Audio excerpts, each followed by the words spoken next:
right, we got a full house for Justin Sun.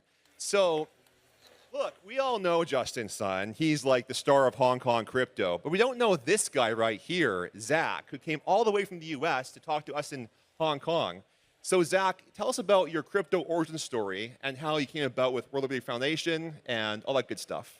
Yeah, so in terms of how I got into crypto, I guess we kind of have to take it back before crypto. I went to law school, and very quickly I realized I didn't want to be a lawyer. Good call. Yeah, probably like within the first year or two, I knew I didn't want to be a lawyer. But I mean, it was a great experience. I learned a lot, and was really interested in, particularly in like real estate, contract law, stuff like that. And when I came out of law school, I actually, with my partner Chase Hero, founded a digital advertising and customer acquisition business. We focused on marketing, customer acquisition, product sales, and it was about 2016 when a really good friend of mine who's very much in the crypto space told me that I needed to read the Ethereum white paper. Now, prior to that, I already knew about crypto because I had a lot of friends that were poker players, and they used Bitcoin to settle poker transactions. But like, I'm not a big poker player myself, so I didn't see the vision of like Bitcoin as going to revolutionize the global financial system. I didn't have that early vision, and because I wasn't a poker player, I didn't really dive into Bitcoin. It just wasn't that interesting. But when I read the Ethereum white paper and understood the power of being able to do business with people around the world in a trustless manner, where two parties can work together without having to see each other face to face, and best of all, eliminate the attorneys. Yep. We work with a lot of lawyers, so don't get me wrong, they're great people. But I realized that this was going to revolutionize absolutely everything, and so my partner Chase and I basically went all in on Ethereum. Nice. But now, fast forward to the current era. Your project holds Ethereum, of course, but then also the second largest holding is TRX. So how did you learn about Tron and meet Justin? What's the story there? Well, I mean, I think everybody in crypto knows about Tron. I mean, it's like you'd have to be living under a rock to know about not know about Tron, right? I think you guys are the largest stablecoin minting chain of all time, right? Yes. I think there's more stablecoins that exist on Tron than anywhere else. Yes. How much do you guys have now? Like $60 billion? Yeah, 62 billion. 62 billion. That's a lot of stablecoins. So it's really hard to not know about Justin. Like even when I, first got into crypto, like I already respected Justin as an OG of the space. Probably one of the most influential people in the entire crypto sphere. So, I mean, I've known about Justin for a very, very long time. Yeah. So then how did you meet Zach? Like, what's your story here? Yeah, so basically, I love the project, World Liberty Fi. I think it's a great project focusing on bridge traditional finance with the crypto world. And that's what we need, right? Since in the last 5 years, I think the whole industry has spent so much time, energy on building the crypto to mainstream. Yeah. So that's why when I first heard about the project, I think it makes sense. So so we collaborate very quickly, right? And until now, yeah, I think it's gonna go well. Cool. So you guys had an ICO, Zach, last year. And some people called that a failure of an ICO. But you had no VCs behind you. It was all organic. That's right. Was it a failure? So I guess it depends on who you ask. When we were launching this project, it was a very heated time, let's say. And there was a lot of scrutiny on our project due to, who's involved, right? And so we felt very confident, and not just us, our attorneys felt very confident that our governance token is a governance token, it's a utility token. Sure. The sole utility of the token is governance, right? And that governance was live on day one. But for us, the token sale was never really the goal of the project. The goal of the project is, as Justin alluded to, being able to create products that actually merge the traditional financial institution with decentralized finance. And we're doing that through a whole range of products and applications that we're actually developing and we're going to be shipping. So for us, the whole idea was, you know, if this token sale doesn't go well, it doesn't really matter to us. For us, it's a means to market the project, get awareness, and distribute governance throughout the crypto community. So when we were looking at this, we were like, what's the worst possible outcome? Yeah. And the worst possible outcome was getting caught up in all of this lawfare and being, you know, political collateral, right? Sure. So we decided that even though our attorneys and everyone felt very comfortable that this was a utility token, why don't we go ahead and just, you know, register and go with a Reg D, Reg S offering, KYC, accredited investors inside the United States, and just take a belts and suspenders approach, because whether the token sale is successful or not, we don't want to get caught up debating whether this is a security, not a security, et cetera, because the previous administration, as everybody knows, was very, I wouldn't even say unfriendly, they were anti-crypto. So we didn't want to get caught up in a situation where, you know, these amazing products and partnerships that we've been working so hard to put together and really move the industry forward comes to a screeching halt before we even come out the gates. For sure, because, you know, back then it was so complex where the SEC was going after everyone. Unfairly, right? Yep. But times have changed in the US. Yeah. With the Trump administration, they've taken a very pro-crypto approach. Sure. You guys, you're a big beneficiary of that. Yeah, so back to whether or not it was a success or a failure, I think because we didn't have that VC, you know, capital behind us on day one, I also think that people were a little nervous to get involved with holding the token and buying the token before the November 5th results were in, because people didn't know what was actually going to happen and what the landscape was going to be. So we set out to sell $300 million of our token, which was 20% of the supply at a 1.5 billion valuation. We heard everything from it's too high, the valuation's too high, to, you know, what's the point of doing this before November 5th? Whatever it is, we heard it all. Yeah. But this guy right here saw what very few people saw, which is, regardless of the outcome, this project itself is a monumental move forward for crypto and the entire industry and the community. So once everything kind of fell in place and we got the support of Justin, and he came in and purchased a bunch of tokens in the public sale, everything kind of snowballed from there. And then not only did we sell the initial 300 million worth of tokens that we had set out to sell, we opened an additional 5% at a $5 billion valuation, and that's almost sold out right now. So that's going to sell out very shortly, I would assume. And when we do that, we will be the 4th largest ICO of all time. And we managed to do that with no VC backing, no special treatment to anybody who purchased the token, and we did it with complete KYC and US accreditation in place. Yeah, by the rules, by the book. So even more than by the book. There is a rumor out there that there was a deal with some companies for token swaps where they would pay and get a fee in response for promotion and that kind of stuff. Is that true, or is that? So I've seen that going around. The person who was going out and purporting to represent us is not connected with our company. Okay. We never sent them out to do that. We found out about it, and it obviously caused confusion. But no, we haven't done any token swaps to date. Okay. And to be honest, the funny thing is, because I've seen articles about it, if you look on chain, all of the tokens we hold, whether it's TRON or Wrapped Bitcoin, Ethereum, Chainlink, Aave, et cetera, we bought on chain through a DEX. So it's, you know. Well, I guess that's the beauty of blockchain. It's all transparent, where you can see this on the record, on the ledger, and you can just say, don't believe my word for it, you know, check out on chain. Yeah.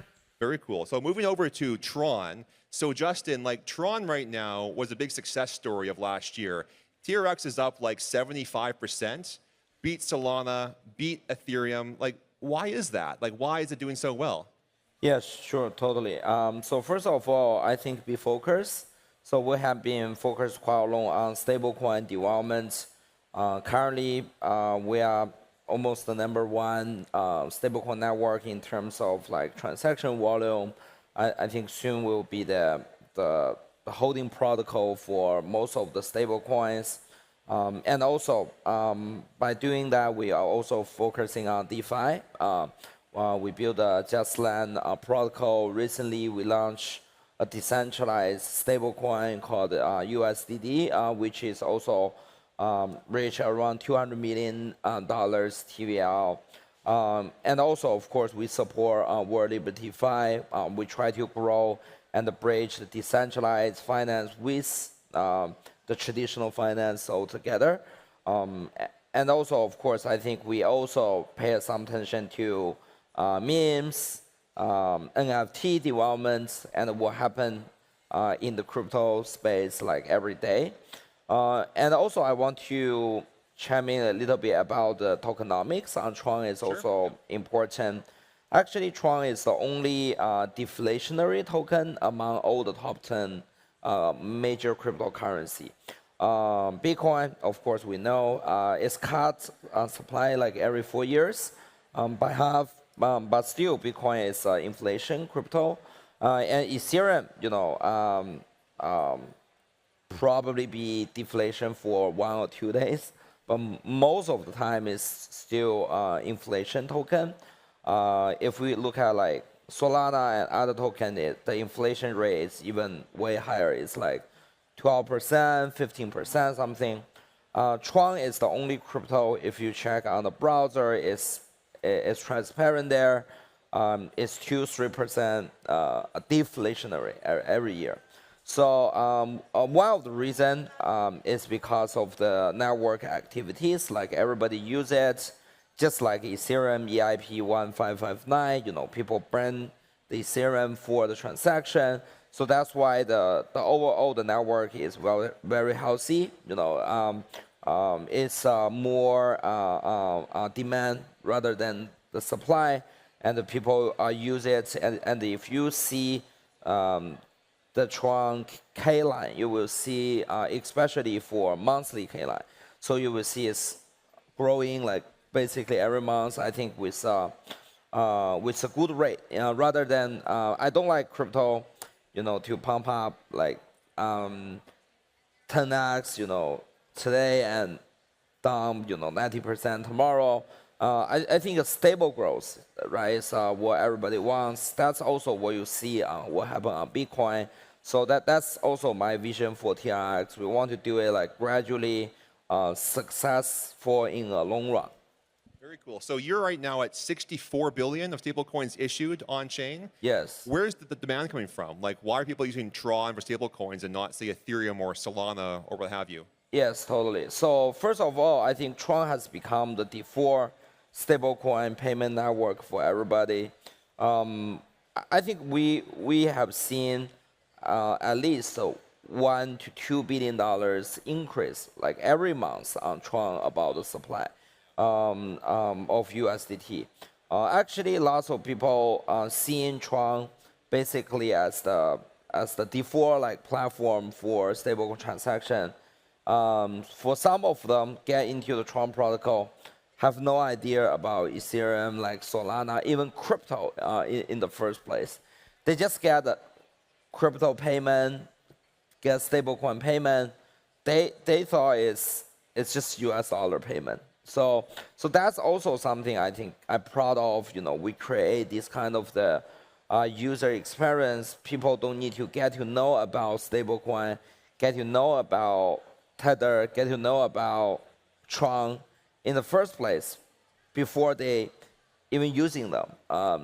Yeah, because if we want to evolve cryptocurrency, we have to get away from the very complex technology, right? Yes. The wallets, people are nervous when they send 1,000 USDT to some long address, right? So I guess we have to work to like break down these barriers and make this UI UX boomer friendly, perhaps. Exactly. Yes. Grandma friendly too. Grandpa friendly. Yeah. All right, so like in the last few months, the US has changed a lot for crypto, where it used to be that Asia was the place you wanted to go to for crypto because they have a rule book here in Hong Kong and Singapore, wherever. But now the US is changing. Are you guys optimistic about the US? Do you see it as like the future home of all things crypto? Or is it like a multipolar world where you have multiple jurisdictions for crypto? Yes, for myself, I totally bullish on the regulation in United States. I think like everything changed dramatically since last year, and we have seen lots of positive developments, I think, happen in United States. Lots of crypto companies is moving back, have their new branches in United States. And also we have seen, right, US has collaborated with Hong Kong, on this kind of the crypto development. I think Consensus CoinDesk is a great example. I think a year ago when I attend the Hong Kong, crypto festival, I predicted it's gonna be more international. We will see more international collaboration because at that time, Hong Kong Crypto Festival is more like native, Asia-based, Chinese-based crypto festival. But this year, right, look at what we have developed. Everybody in the world have come to Hong Kong, for the crypto conference. I think it's gonna keep going, like, and Hong Kong will be the center of the crypto in Asia too. Okay, you think so? Zach, what do you think? Do you feel like Pride where you can build at home without being worried about attorneys and the SEC and that kind of stuff? Well, I don't think it's that you don't have to worry about it. I think that what everybody in crypto has been asking for are just clear rules and regulations. So the thing is that it's very difficult to build a business when you don't understand what the rules and regulations are.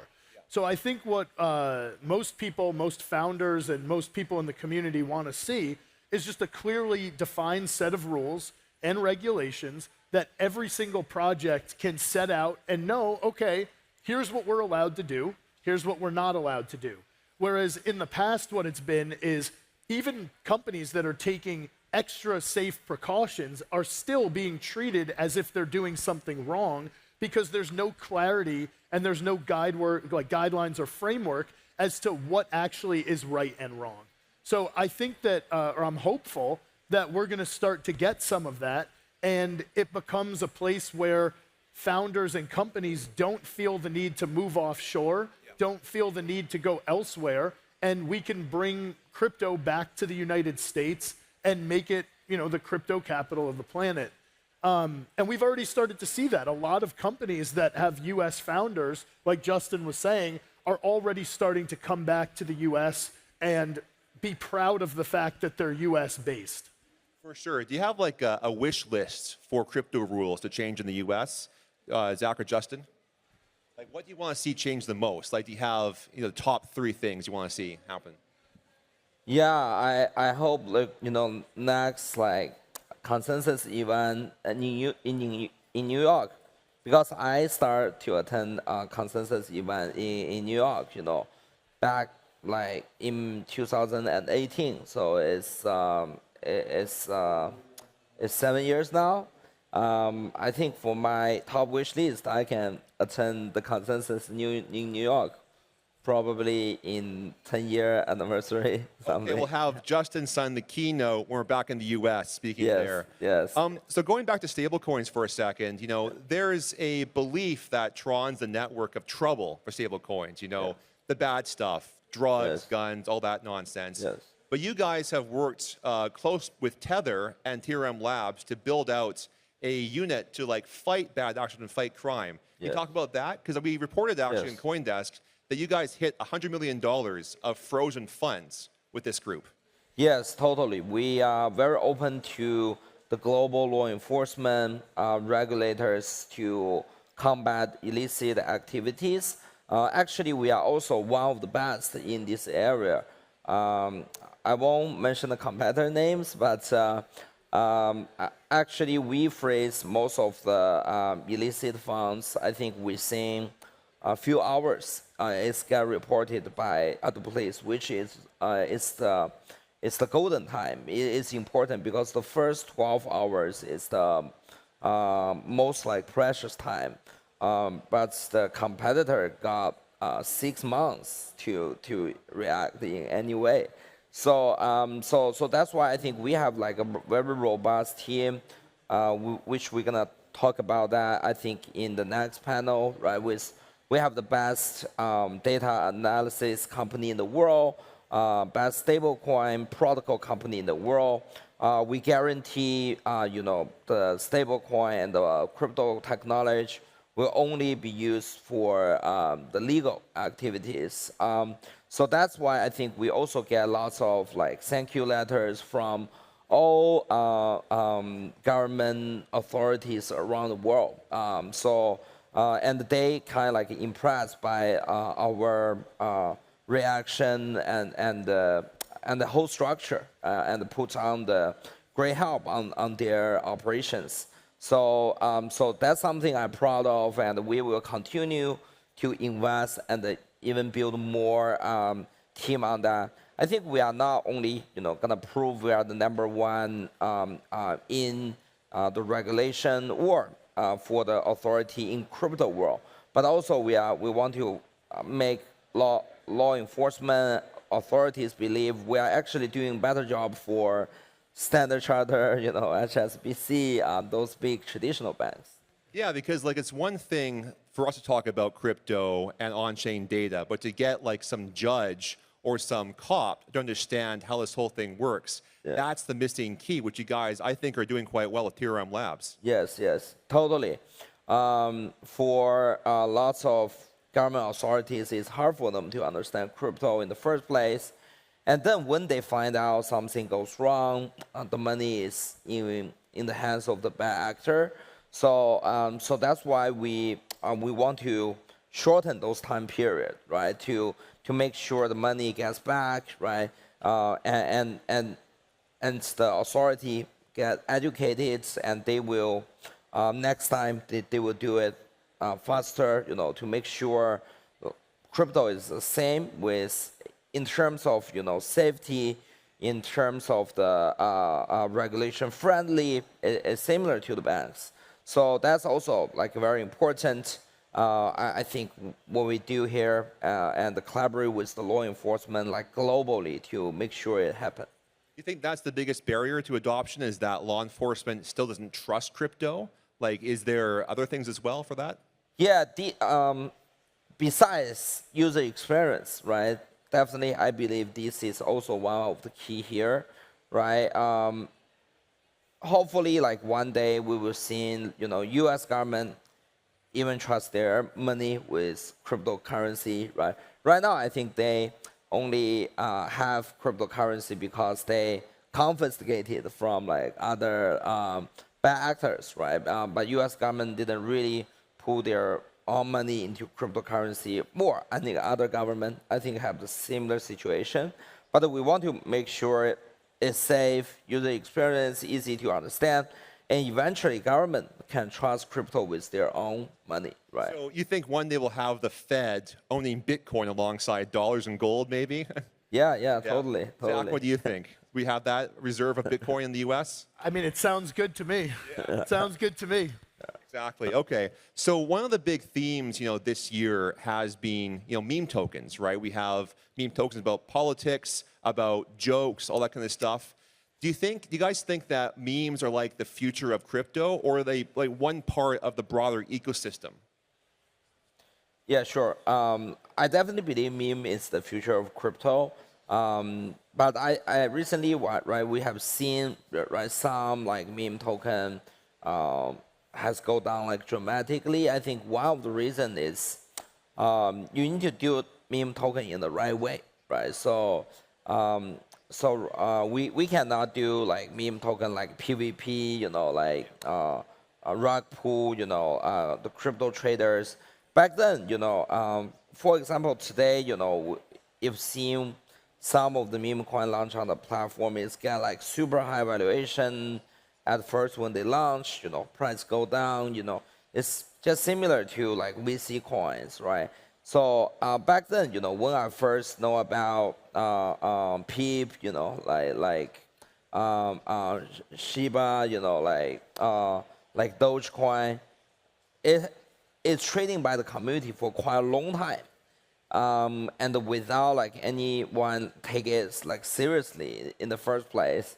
I remember like when I buy like Dogecoin in the exchange and in the Reddit, I saw those Reddit posts, like Dogecoin is, first of all, the value is almost zero and nobody take it seriously, right? I think that's the best way, to launch a meme coin, Today, I think lots of meme coins try to make the investor on the day one to believe, oh, this is something way more than meme coin. It's not just a joke. It's something big, like Bitcoin, right? I think actually they are doing the opposite, right? Because when I find out the best meme coin of all time when they first launch, people see it as a joke. And then after that, for quite a long time, people find out, oh, it's actually more than a joke. Yeah. It's something else. This is kind of when I see the best meme coin in the world, like how it evolves, how it gets famous. Rather than like most of the meme coin we've seen in the market today, high market cap launch and then go zero, like everybody lose their confidence on the token. That's also a problem with VC tokens because the VC comes in, they pump it up, and then they dump it on retail. And for World Liberty, you guys ignored VCs pretty much. You went just with, investor. To be fair, VCs ignored us. And so we took a very anti-VC approach when we realized that they wanted nothing to do with us. And we realized that we want nothing to do with them. And it actually led to a much better result because what turned out was basically a fair launch, right? Yeah. Where every single person, so I'm sure that there are VCs that purchased, but they did it through the public sale. Sure. And I don't know who they are, but I'm sure they exist, right? There's only one VC fund that I know that purchased it, and they purchased it at the 1.5 billion valuation, and then came back and bought more at the 5 billion valuation. Wow. Okay. Yeah, and they bought sizable amounts at both. Okay. So they didn't get a discount. They didn't even ask for a discount. And so in my mind, the problem with VCs are not that they don't have a place in the industry, but it's that the majority of them are predatory. Okay. They want to come in, they want to get something for less than anybody else can get it for, and then they want to use the public and retail as exit liquidity so that they can make their money and move on to the next thing. And that's just not what crypto is about. Crypto is about giving everybody access to the same information, the same opportunities, et cetera. And if you're going to allow a VC to come in and get something that's not available to anybody else, it's almost very anti-crypto in my opinion. Sure. So why do you think that VCs ignored you? Was it the Trump connection or something else, or what? I think a lot of them weren't willing to do what Justin did, which was take a risk. They don't want it. The funny thing is, you think about a VC and you think, oh, they risk capital, but they really don't. That's the exact opposite, right? VCs are not out there taking any risks. What they want to do is they want to engineer everything so that they win, and even if it's at the expense of somebody else. Yeah. And so they need to change name to SC, right? Like venture capital become secure capital, Yeah. Right. You think that with venture capital, they would expect some losses and some risk, but it seems like they want a safe investment like real estate in some ways. They want a guaranteed 10x, and it's just, that's not what crypto is about. Yeah, it seems like also a way for people to lose confidence in crypto if they think that some elite in Wall Street will just, rig the whole mechanism. Well, why they're not wrong. That's what's happened for a long time. And so, our whole thing is we want to make ICOs great again. Sure, I remember back in the day, ICOs were good. People were able to get involved in projects and, everyone had access to the same thing. Yeah. And that's just not what we've seen in the last few years. I think actually, if you were to have to bought the top ICO tokens during the boom era of 2017, right now, you'd be up a lot, right? You would have beat everyone else on that. But ICOs were like the bad thing for the markets. Yeah. Well, I think also part of that was because there wasn't a lot of regulation, and people were making promises that they shouldn't have been making and stuff like that. So again, that was a big piece of what we did at World Liberty, was make sure that not only did we feel like we fit into the existing regulatory framework, but we took a belts and suspenders approach by going even further. And one of the criticisms that we got, especially in the US from investors or retail, was like, oh, this is only for the elites because I'm not an accredited investor. I don't meet the standard. I can't buy. And it's like, well, if you think about it, that's not to keep people from not having an opportunity. It's to keep people from taking undue risk that they can't take the burden of. Yeah. And you see that going back to your previous question about meme coins. How many people are on Twitter right now complaining that they lost their life savings on a meme coin that got rugged? It's like, look, I'm not going to give someone financial advice, but I think it's pretty stupid to risk your entire life savings on a meme coin, right? So that's why I think that what we did, like, while it seems a little restrictive, at the same time, it's actually in the benefit of the entire, population in general. That's what the SEC is there for, is to protect investors and, so there is a point to some rules, right? You don't want like a laissez-faire environment. You want some rules, but smart rules. Exactly. Fair rules that make sense by people that understand the industry and then apply those rules and regulations uniformly to everybody. That's what's important. Okay, for sure. To wrap things up, so what's next for you guys? What's your plan for this year? Yeah, so as we move away from the token sale and we conclude that, the next thing is to start focusing on what the true goal of World Liberty Financial is, which is to build products that actually bridge traditional finance with decentralized finance. And so you're going to see all of the projects and all of the products that we've actually been working very hard on behind the scenes start to come out over the next few weeks and the next few months. And I think everybody who took a wait-and-see approach is going to be very unhappy that they didn't support from day one.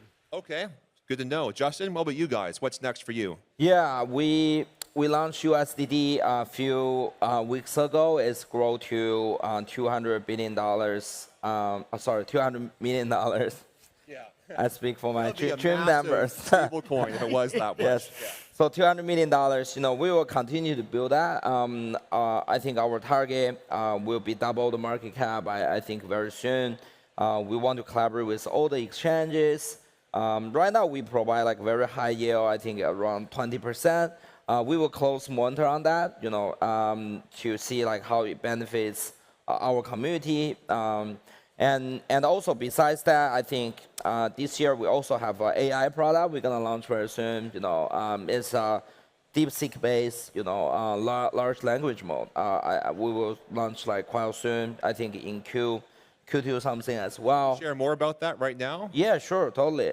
So we just because right now the AI mode has become transparency, and everybody can check the code, build on that. It's actually kind of like remind me of something back to ICO stage. Everything start to become like open source. You can check on them, develop on your own. Yeah, everybody can have it on blockchain. At that time. Yeah, I think AI have similar effects. So that's why we are launching AI protocol. I think, powered by TRON protocol as well. You can basically pay with stablecoin on TRON network to get your own AI mode. I think that's something we're gonna launch like very soon. I still believe AI plus blockchain, the combination will be very powerful. Okay, so that's your big focus for this next coming year, AI plus blockchain? Yes, totally. Very cool. Well, guys, that was great. Thanks for your time. Of course, thank you. Thank you, everybody.